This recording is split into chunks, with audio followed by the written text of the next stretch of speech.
Order! Order! You are an incorrigible delinquent at times. Behave yourself, man!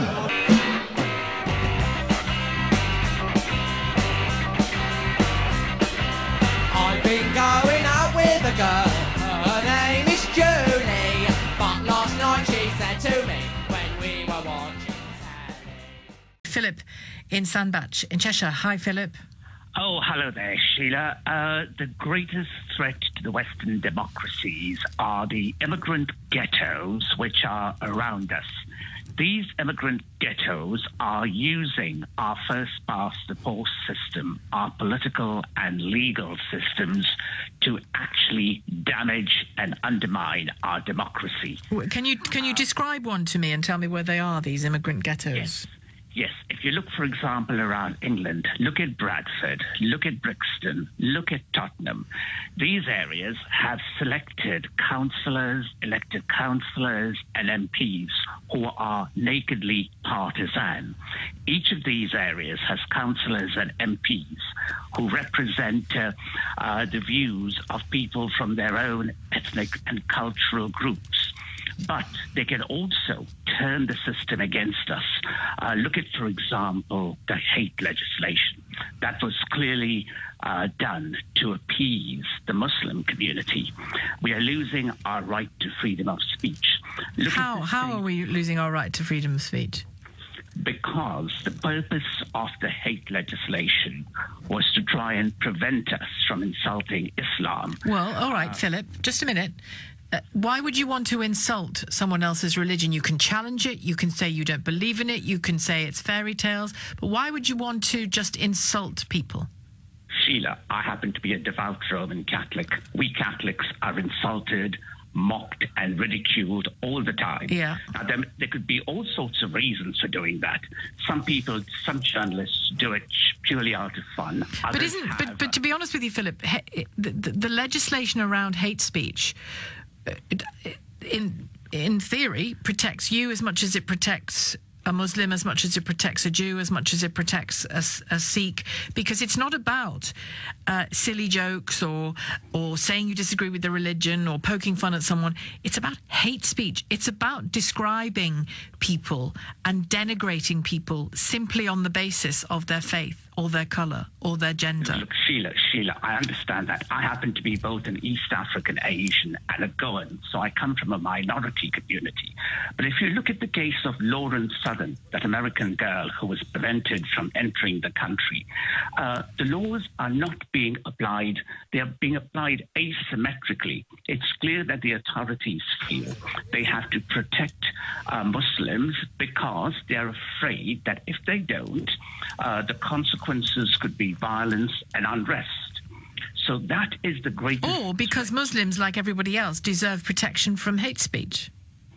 So don't I, as a Catholic, as a devout Catholic... Yes, you absolutely do. Yes, you do.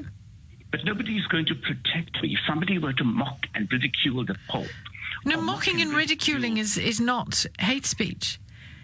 Hate speech is a deeper discrimination than that, it seems to me. No, it doesn't. It doesn't. I mean, essentially what you're suggesting is that it's possible to blame one man's violent actions on another's freedom of speech. There's no simple connection. And if you look at the Lauren Southern case, what did she actually do?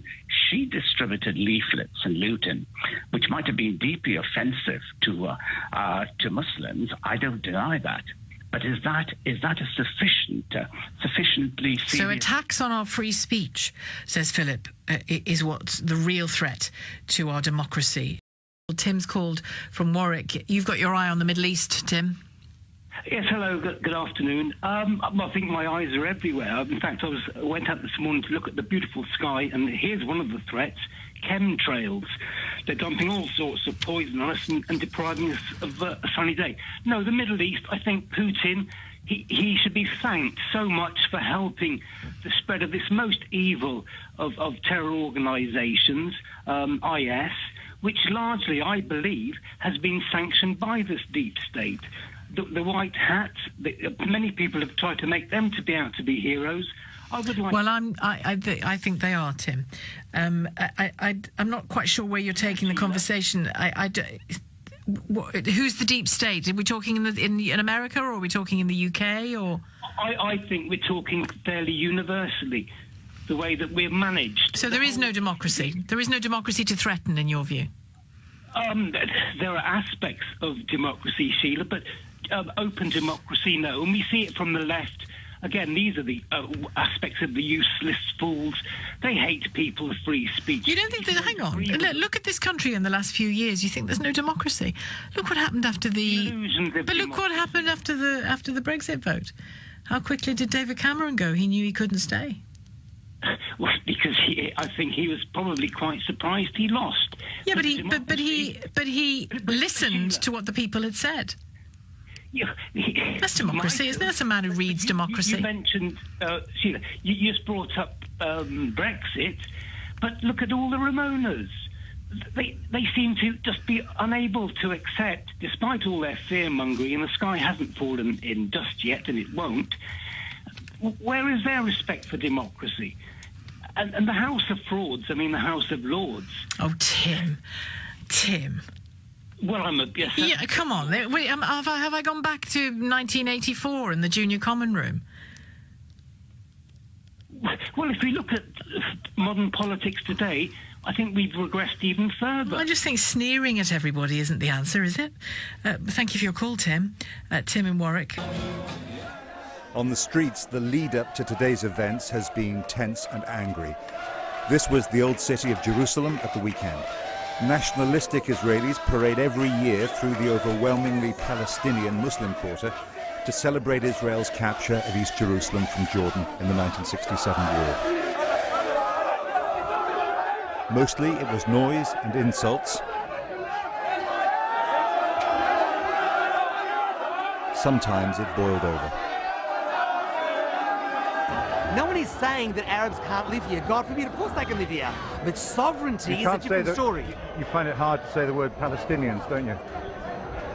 There are Arabs living in this area. Why don't you call them Palestinians? There's no reason to. Why? Because there's no such thing as a Palestinian people.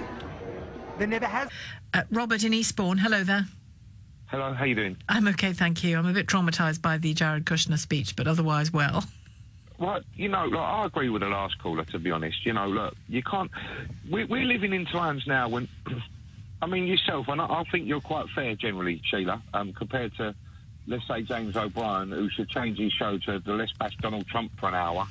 On every single day he shows on, he manages to somehow bash Donald Trump. Even if it's irrelevant to what he's saying. He's easy. Oh, come on. He's easy to skit, isn't he, Robert? Let's face it.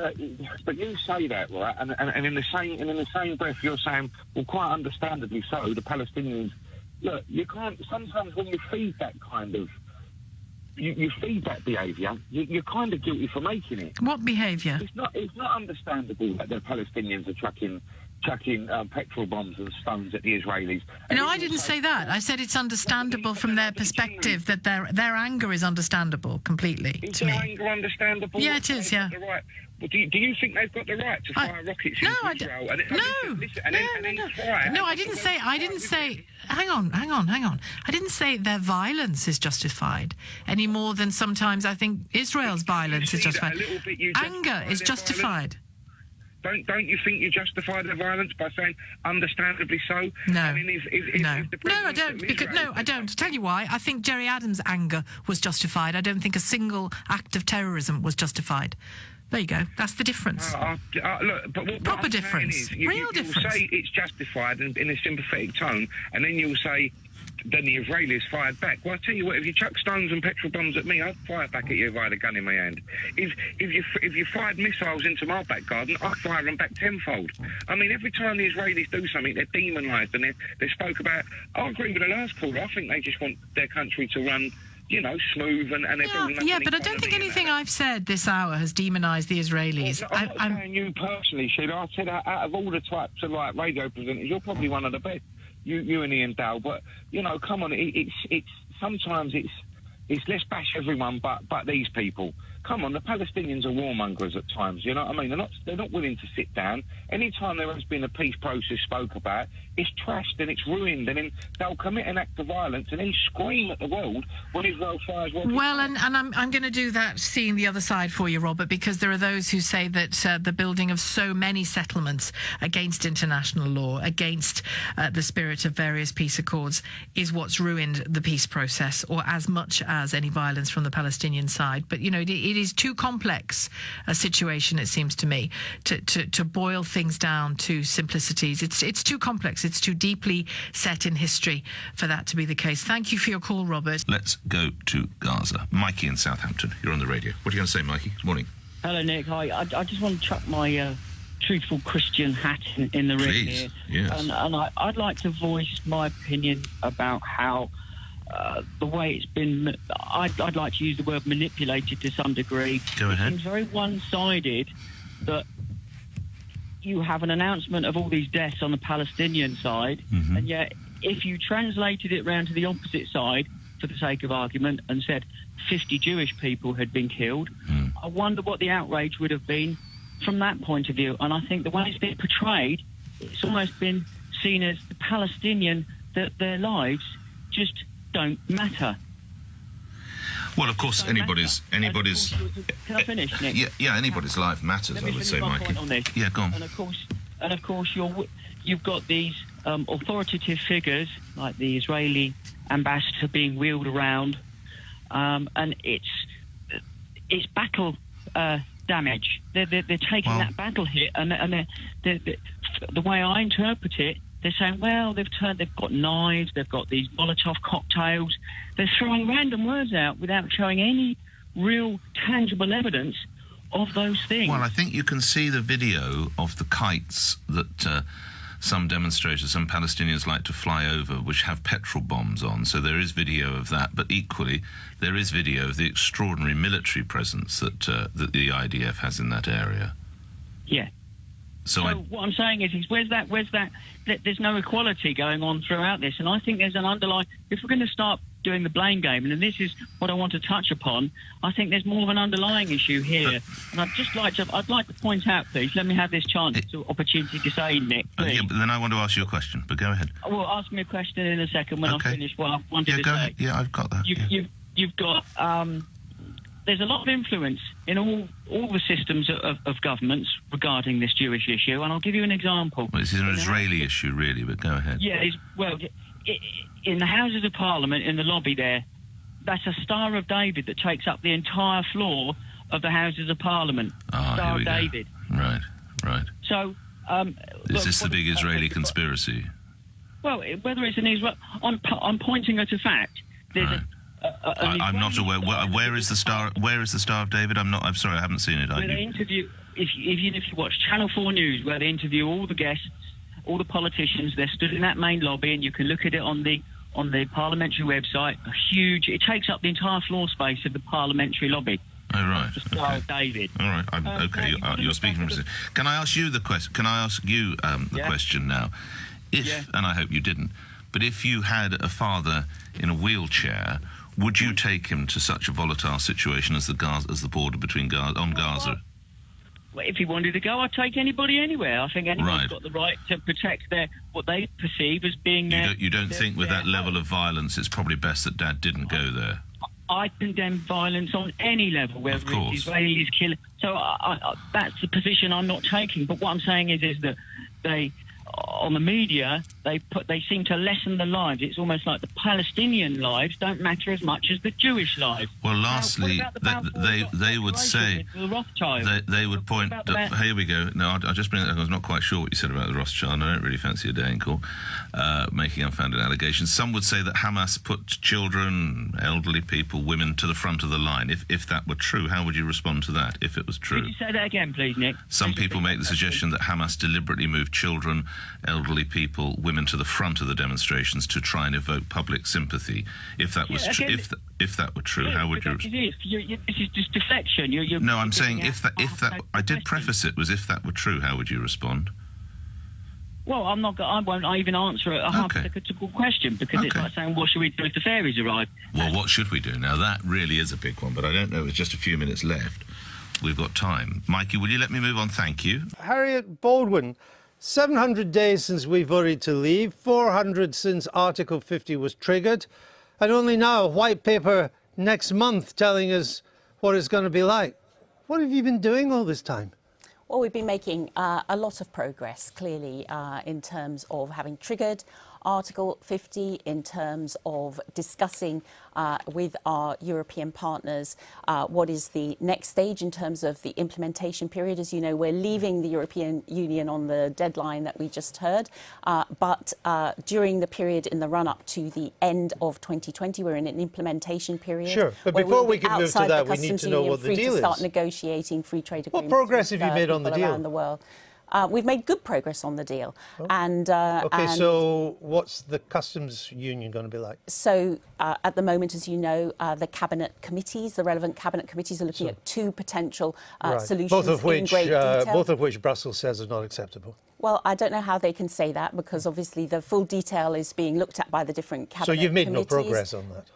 We've made a lot of progress. What about our relationship with the single market? What progress have you made on that? Well, we've made it very clear that as of next year, we're coming out of... No, but what will our relationship be, even if we're no longer members? What progress? So we go into a phase known as the implementation period. Yeah, but we need to know what are we going to be implementing? Exactly. What are we going to be implementing? And we will be discussing within Cabinet a common position in terms of the... what will our immigration policy be? Options that are on the table. And what progress have we made on immigration policy? These are all subjects that are part of our negotiations for when we reach the end of the implementation period at the end of 2020. What progress have we made on our immigration policy? Well, we obviously have made a lot of progress in terms of working up our position. What is our position? Well, we have, in the process of negotiations, we don't give a running commentary in terms but what's of our position? Negotiations. So, what's our position on immigration policy post-Brexit? So, as I say, we're going to go into the implementation period to the run-up to 2020. During the negotiations, this is going to be one of the items that we will be discussing. And so you haven't made any progress, have you? We've made a lot of internal progress, but we obviously don't... Internal progress? Make the running commentary in terms of our negotiations. Has the government decided what its immigration policy will be post-Brexit? Well, obviously, one of the things that we will regain post-Brexit is control over our I know that, borders. but have you decided what the policy will be? Well, the policy will be to implement the decision of the British people. You know, however you viewed in terms of the debate itself, we want to make sure that we regain control of our borders. Yeah, but that's not a policy. That follows from leaving the European Union. What I'm trying to work out is on what basis will citizens of the EU then be allowed into Britain? Do you have a policy for that? So we are, as you know, going into a period where we are going to finalise all those elements of negotiations and as we leave the European Union, one of the things that will be the outcome is that we will regain control of our borders. Will the customs issue, you mentioned there were two options, both of which seem to be unacceptable to Brussels, but there are two options the British government has been looking at. We now understand there are legal problems with both of them as well. Will that be resolved by the time the White Paper is published? In terms of the two different options that are being looked at in detail at the moment, that's a subject obviously for ongoing Yeah, but will the White Paper make a choice between one or the other? White papers typically will set out a whole range of issues. So no, that's green papers. White papers outline government policy. Well, white papers are so will it make a choice on the customs union in terms of government policy? So I'm sorry. White paper is not a consultation process. White paper is government policy that is intended to be turned into legislation. Will the white paper make a choice on customs? My understanding is, in terms of the timings, that it is going to be a very comprehensive white paper that will cover a wide range of different topics. All right. And it will be published soon. You don't know, do you? It will be published soon. You don't know. You don't tell the Foreign... Does the Foreign Office get told nothing these days? You told us how you're going to vote, which is really what matters. Can I just check in the timetable? You published this white paper in time for the June summit in Europe at the end of the month. You then presumably use that to begin negotiations again with Mr. Barney. That's July. You and I both know there's nobody in Brussels in August. And then you come back in September. And you're going to get all that done by October when Mr. Barney wants the deal. Is that credible? Well, I think, as many people like to say, nothing is agreed until everything is agreed. And I don't think anyone should underestimate the complexity of these negotiations. I think what the Prime Minister does very, very effectively is she analyses in great detail with her team all of the different details, but has been very clear about where we are going. Can it all be done in 2 months? We are leaving the European Union. We're having frictionless trade, control over our borders, and no hard border in Can it be done in 2 months? Ireland. So I think it's a protracted process, and we have an implementation period once the 29th of March has passed. You're not really telling me anything. 12:21 is the time. Sina is in Chelmsford. What do they get, Sina? Why do they do it, do you think?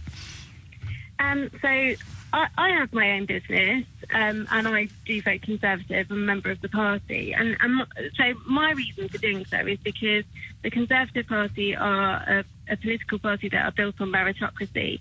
So the harder you work, the more you get. And I would believe that a lot of people topping the rich list are going to be hard workers that have got where they are, other than the lottery winner you just said. And therefore, that they really want to... The Marquis of Salisbury, you think?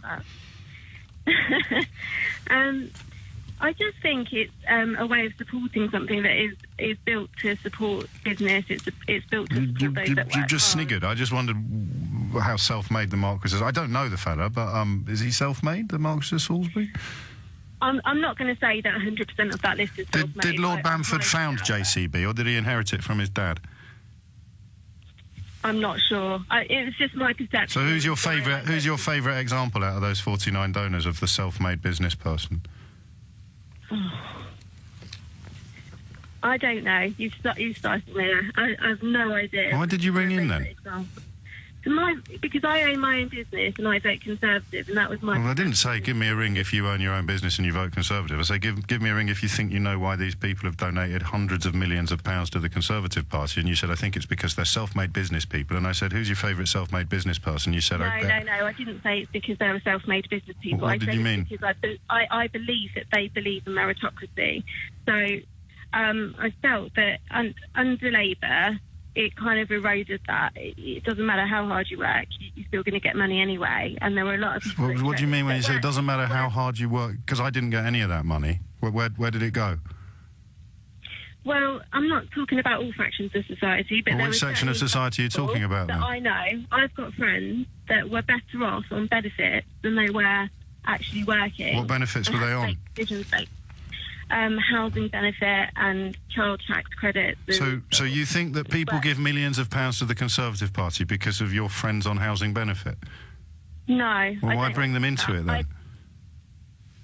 My argument is that they believe in meritocracy. Well, you keep saying the word meritocracy, but the idea of somebody having £2.5 million to spare in a country where other people who've worked hard in the army, for example, are sleeping on the streets, meritocracy doesn't mean what you think it means, does it? I'm not saying that there aren't things that need to be changed. I absolutely... What do you think you are saying, Sina? So, apart from I am a business person and I am a Conservative Party member, and then sort of just repeating the word meritocracy in the hope that it might start to mean something if you repeat it often enough. Why do you think Lord Bamford gives £2.5 million to the Conservative Party? I think it's because he believes in the ideology of the party. Which is? And the fundamentals of that party, which is, it's about preserving tradition. It's about... preserving tradition? That work hard. Well, hang on. Preserving tradition is the opposite of meritocracy, isn't it? We live in a monarchy with a very, very well-established and wealthy aristocracy. So... I think that there are parts of this society, for example... Your friends on benefits. Sorry? For example, your friends on benefits, sections of society... No, I wasn't going to say that. What I was going to say is that there are parts of society, for example, the monarchy, that, OK, fine, they might not be out sort of grafting in the same terms that a lot of my friends might be. Well, hang on, I thought it was a meritocracy. They are still bringing in money because it's part of the role that they play in our culture and in our society. You're just saying words in a strange order now, aren't you? So under Labour, how was Britain not a meritocracy?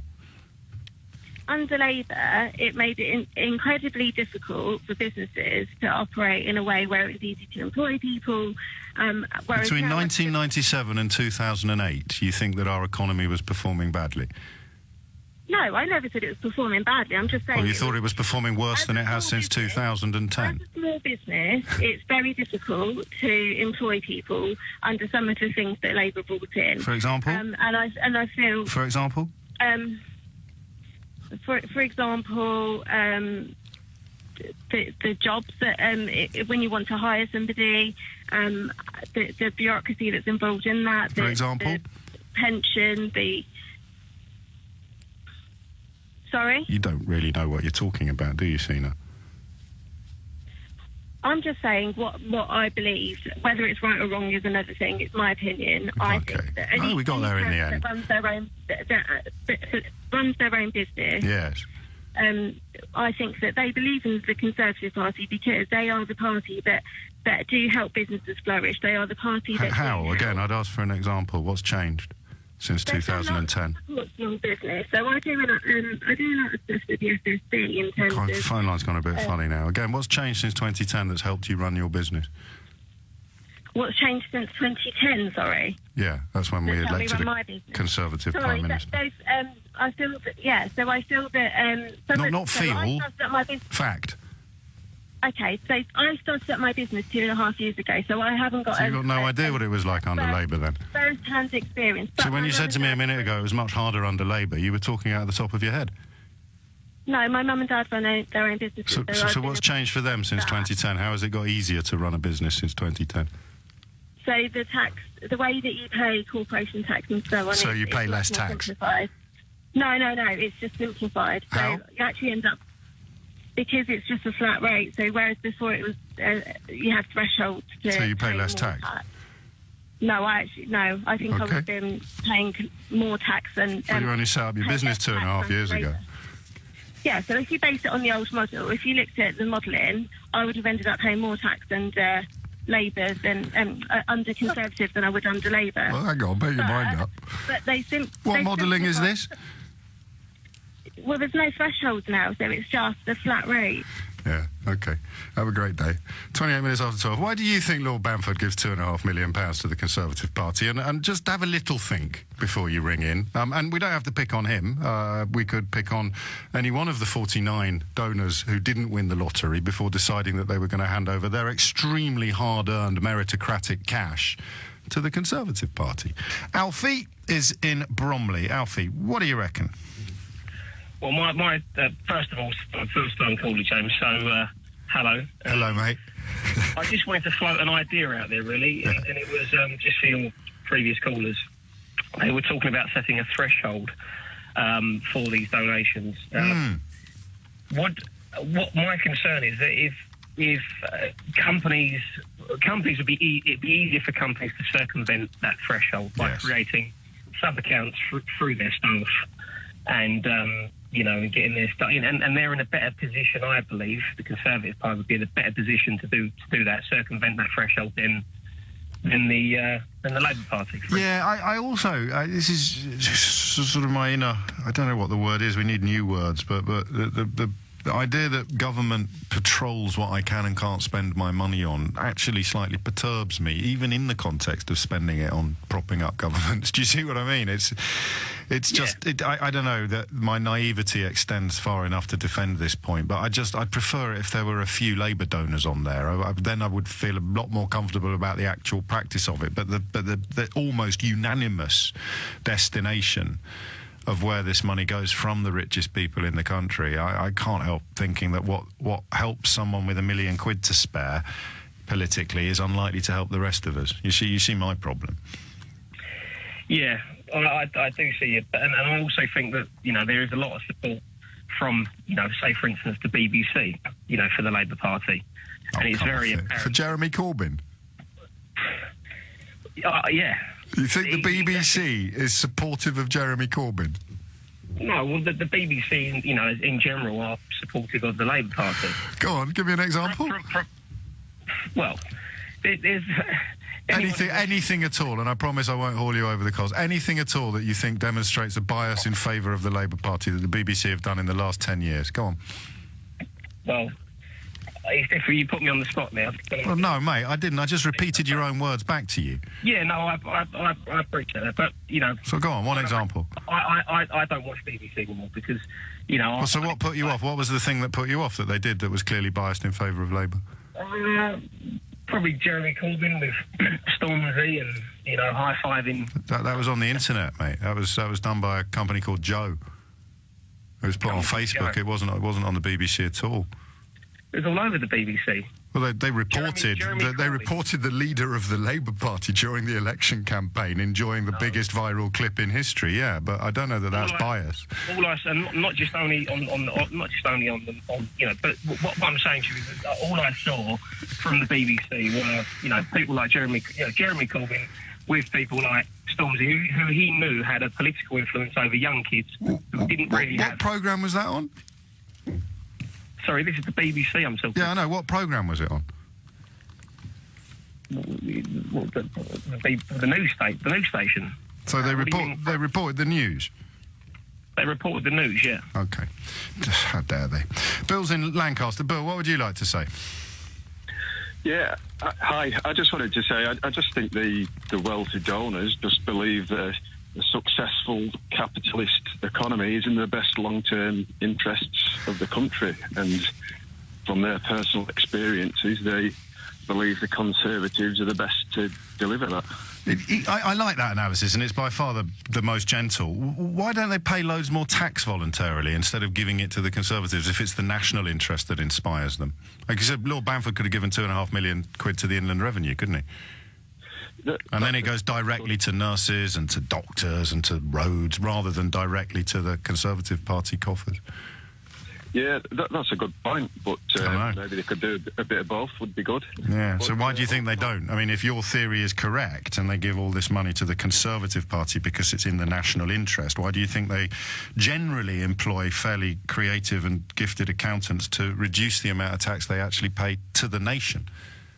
Yeah, I mean, if they didn't donate these huge amounts, the Labour Party would be better funded and more likely to form a government. And so by doing it, they are doing what they believe is in the best interests of the country. Or the best interests of people who don't want to pay more corporation tax, which arguably is against the best interests of the whole country. Well, they actually cut the corporation tax rate and received more in tax revenue. No, that's not true. That is true. Well, it's not. I think you're referring to the top tax rate of individuals, aren't you? No, I'm referring to the corporation tax cuts that have gone on over the last sort of 5 years. The tax revenue received. I shall take your word for it, Bill, on that one. I shall double check. You double check. I will. Because so if they're in favour of more corporation tax, which they think they raise by cutting corporation tax, I think my question about why they don't just make donations to the Inland Revenue directly becomes even more pertinent. I think that's a perfectly fair point, but ultimately I think, especially recently, I think they're absolutely scared of what a socialist Labour government would do to the UK economy, and they actually think it would be an absolute disaster, and so they're doing everything they can to keep us a strong capitalist country. Yes. When did they cut corporation tax? It's been reduced gradually. Yeah, when was the last, under Theresa May or David Cameron, when was the last big drop? I can't name specific dates, but you're certain that the amount of money raised went up? From corporation tax has increased over the last... Since the Conservatives have been in power, they've gradually reduced the rate of corporation tax, and the revenue received from corporation tax has increased in that period. Okay, so what was it when they got in? I don't know the specific... What is it now? Specific date. Is it heading down to 17%? What is it now? I know it's been above sort of... Well, so you don't know where it started, you don't know where it is now, but you're absolutely certain that they've raised more money while cutting it constantly. That's correct. Cool. And I thought this was the case, but I was trying to be all nice to Bill. Corporation tax receipts have declined year on year for the last 5 years. So where Bill's getting his information from, I do not know. Probably the meritocratic Times that our first caller this hour publishes. Adam has called from Kingston and Sharice in Enfield. Adam, first of all, hello. Hiya. Hi. Do you agree with Emily Thornberry on Israel, or do you think they have good reason to do what they did yesterday? Okay. I haven't heard what Emily Thornberry has said, but she said, in a nutshell, she said it was a horrific massacre. Of course it was, because the BBC, I think, have reported it as clashes between, Israelis and the Palestinians. I wouldn't say that it's a clash, because if it was a clash, then where are the weapons of the Palestinians? They don't have any weapons in their hands. They've been shot at from a distance. So the thing is, I always hear this here. Every time this happens, Israeli spokespeople come and say that, it's Hamas's fault. Hamas shouldn't, Hamas use people as human shields. Hold on a minute.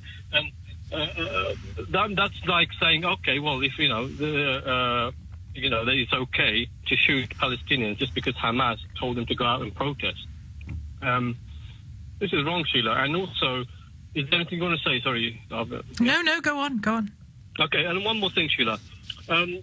I have just listened to you speaking, okay? You're Irish, aren't you? I think I heard you saying before. Yes, my family are Irish. Okay, because I pick things up, okay? And I can see that you're obviously trying to toe a certain line, okay? Because can you pronounce Hamas again? It's H-A-M-A-S, Hamas.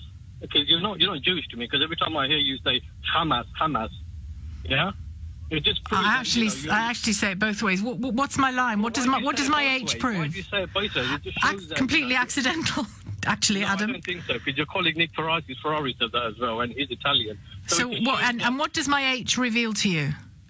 Your age? My H, the letter H. No, it reveals to me that obviously it's very obvious and apparent that you're doing this, right? You're saying that to please a certain group of people.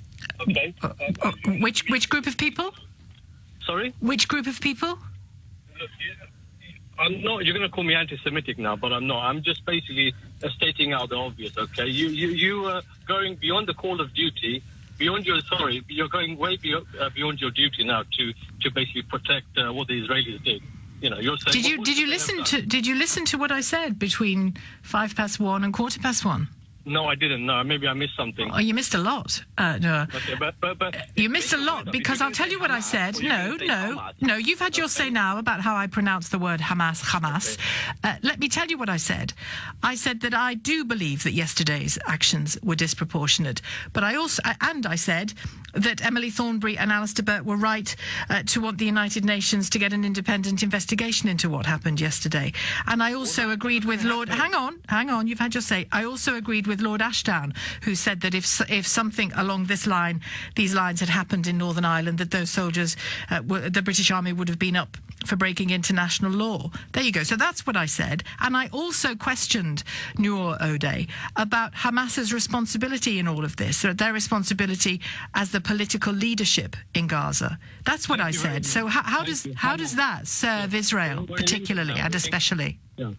Thank you. Thank you for saying Hamas. We're in England, okay? And just like it's Ahmed, not Ahmed, okay? Because it sounds very funny when people like yourself and Nick Ferrari pronounce it in that way. It just proves to me that you're towing a certain line. You're trying to please a certain group of people, Anyway, that's all I've got to say. And I'm not anti-Semitic, okay? Believe you me, I'm not. There's a lot you're not, Adam. Thank you. The Transport Minister has been speaking to PM. Joe Johnson, this is the third time in a decade that a private train operator has failed to see out its contract on the East Coast Main Line. As Quentin Crisp said, if at first you don't succeed, failure may be your style. In the House of Commons today, Chris Grayling was asked to call this, what to many people it plainly is, a renationalisation, and he declined. Why is it so hard for him to say? Can you say it? It's a temporary return to public control while we prepare... Call it whatever you like. It's a temporary renationalisation. Well, I'm happy to use that word if you want, but it's a temporary return to public control while we prepare the East Coast Partnership for a return to a new private operator. Is this not politics? I'm slightly teasing you, but is this not party politics at play? Because if you say this is renationalisation, you're saying Conservative policy failed, Labour policy works. I mean, I think the issue is nationalisation would suggest a deliberate intent to keep it in public ownership for the foreseeable future. Which is it's about the length of it. Which is clearly not the intention.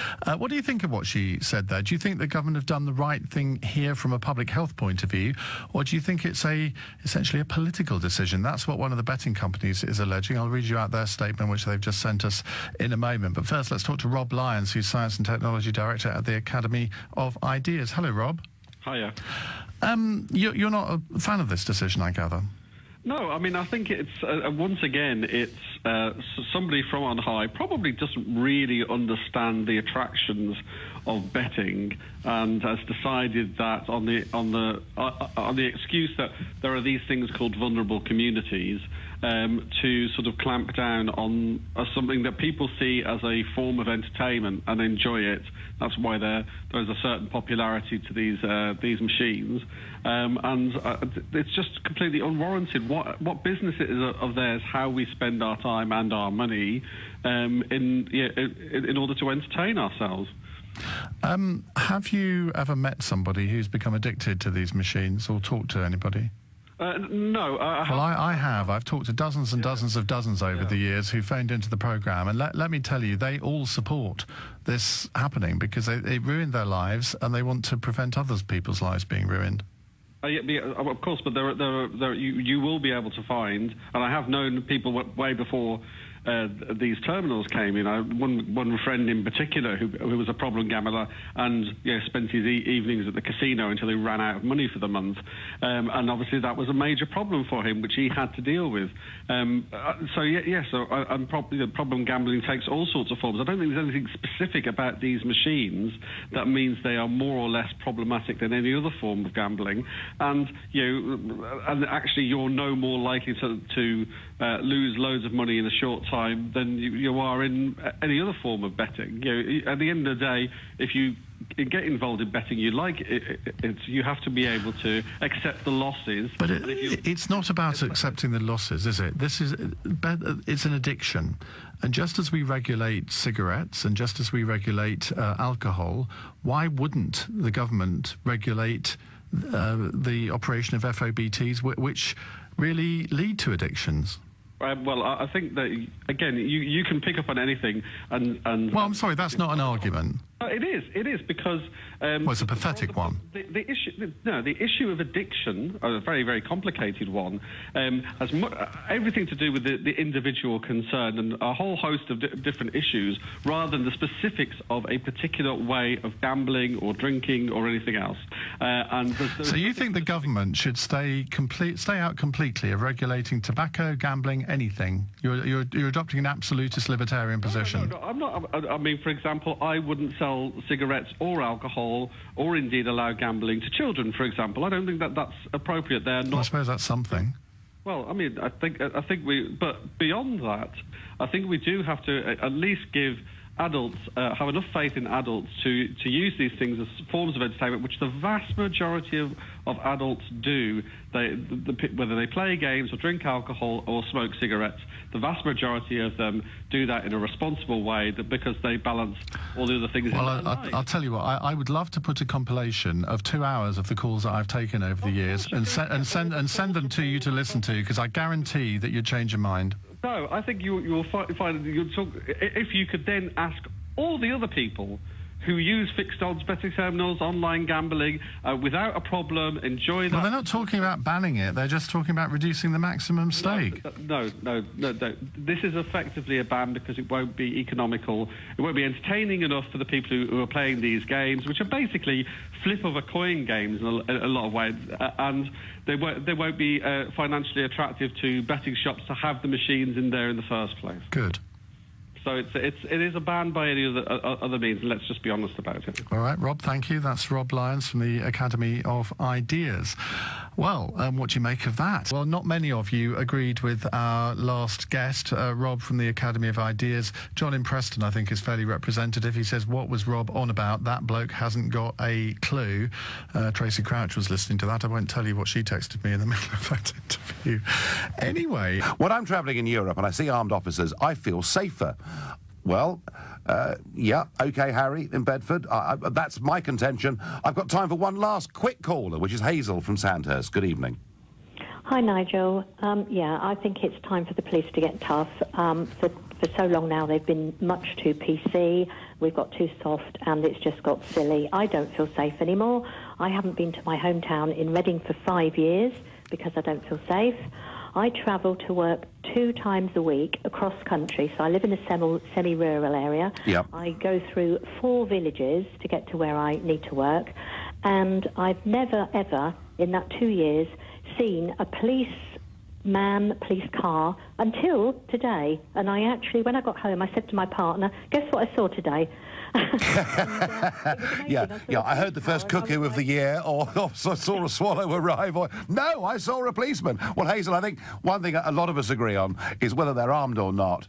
We'd like to see more police on the streets. The figure that I've got for just 4% of the Met being on the street at any one time is worrying. Hazel, thank you. The influence that drill music might be having. John's in Staines. Your son listens to it, John. How old is he?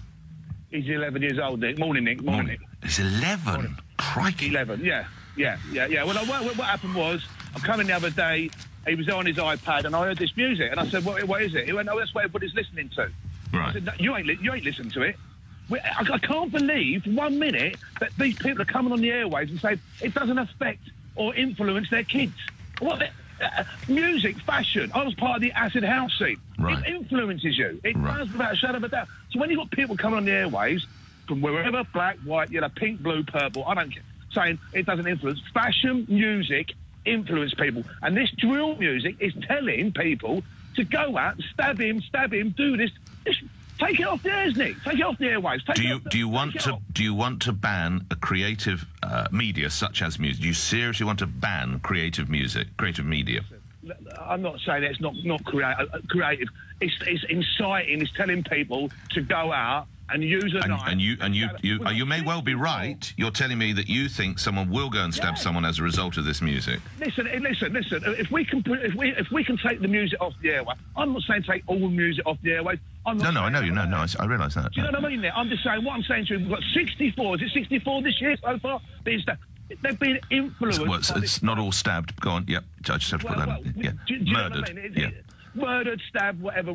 And I'm saying this drill music, without shadow of a doubt, we're living in La La Land, is having an effect on kids. They're getting influenced by it. Fashion, music, influences. I want to be like, I'm down to ghetto. Is your 11? Have you tried to stop your 11-year-old listening?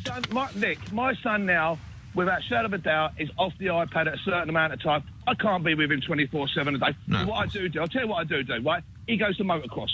He's in a sport now. Every weekend he's not getting influenced. I'm not saying that he can't listen to music. I'm not saying that he can't wear certain clothes. I can't say we got kids come round black.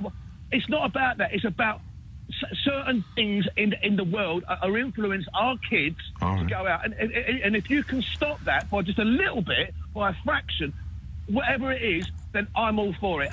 All right. John, I have to finish to get others involved. Thank you. I know he's a moron.